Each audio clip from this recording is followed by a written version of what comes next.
Hi all, this is We Love Betting. My name's Mark O'Hare from Sporting Bet, and I've been joined by my good friend Nick Watts. How you doing, Nick? I'm good, thank you. Yeah, I'm glad to be back from the international break. It revived my confidence with a little 3 out of 4 there.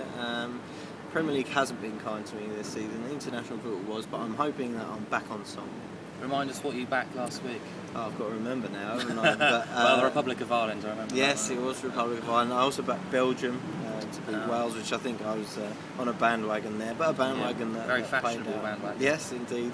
The one that let me down was Azerbaijan and Israel.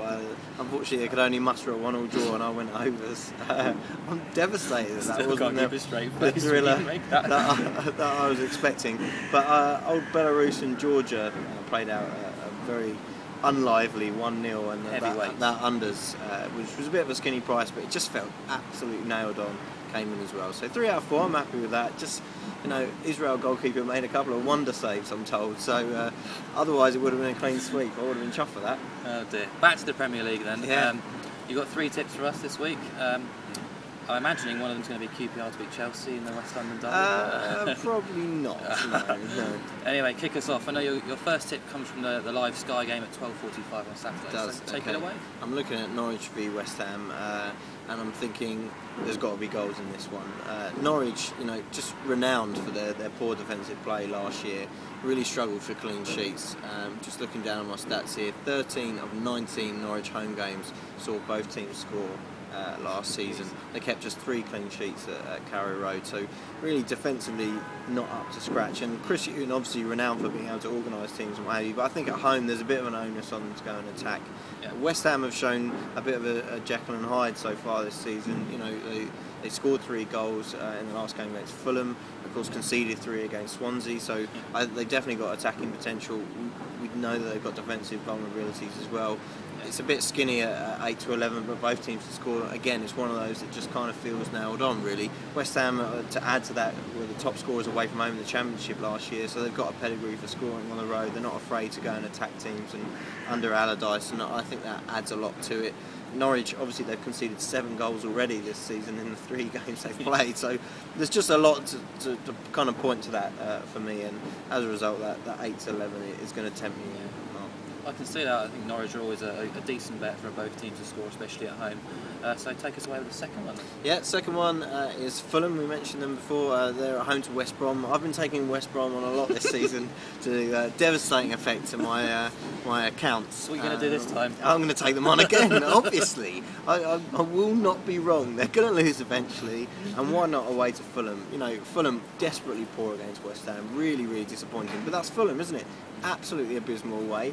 Always reliable at home, and I just think West Brom, that bubble is going to burst. It has to burst. They're not as good as they're playing so far, and that's the nature of the Premier League, that a team can seem like they're in form and then just suddenly have a poor result. And that international break, I'm hoping, has broken their momentum.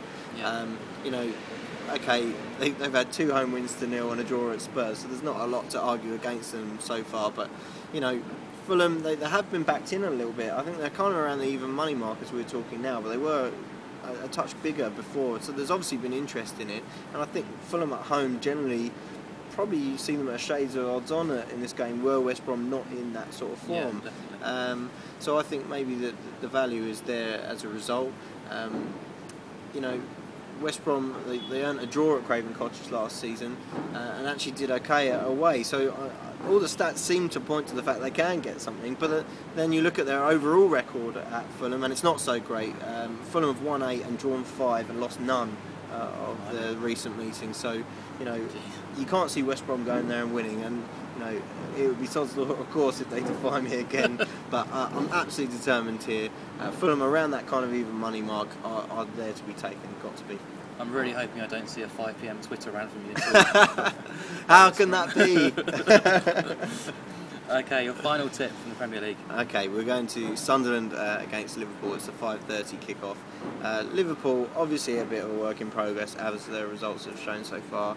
I think the international break is always likely to hit them more than it is Sunderland, and Sunderland's a tough place to go, and they didn't actually have a brilliant record against the very top elite teams at home last year, but they traditionally do okay against those sides. And Liverpool, you know, with all due respect, you can't really count them as the absolute elite at the moment, just based on the way they're playing. So, you know, okay, so Sunderland won 2, drew 2, and lost 4 against the top 8. But obviously Liverpool were one of those wins last season, having beaten them at home. Their only home defeat versus 7th and below was to Wigan, and I think that was during Wigan's ridiculously good form, which no one could really understand at the time. So there's a pattern to say that Sunderland can beat certainly the non-elite, and as I say, they've got a history before that. What I will say is that we have seen a rush of money for Liverpool on every game this season so far. Yeah. Certainly the Arsenal game, they ended up odds on. It's the same again here as well. I'll tell you already, the early money's been going. Yeah, and it's going to continue. And it always seems to happen. It's a recurring pattern. So what I would say is there's a trading opportunity there for a start if you want to back Liverpool early in the week and lay them off just before kick-off. And equally so, if you're going to go and oppose them, wait till right again a kick-off pretty much when you're going to get the best price on Sunderland. So then I guess it's a choice of the draw no bet, which are kicking around at about 11 to 8 when I checked. Sunderland available at 12 to 5 in places, so I might be tempted to just go all out and back them for the win, because you can obviously put a smaller stake on at that sort of price, and I think they could beat Liverpool here. For me, it's a bit more misery for Brendan Rodgers before things start to improve. Long-term project. And keep telling that to Liverpool fans. Yeah, I'm afraid they're going to be upset with me, but Sunderland, definitely the bet, or laying Liverpool if you want to take that angle instead.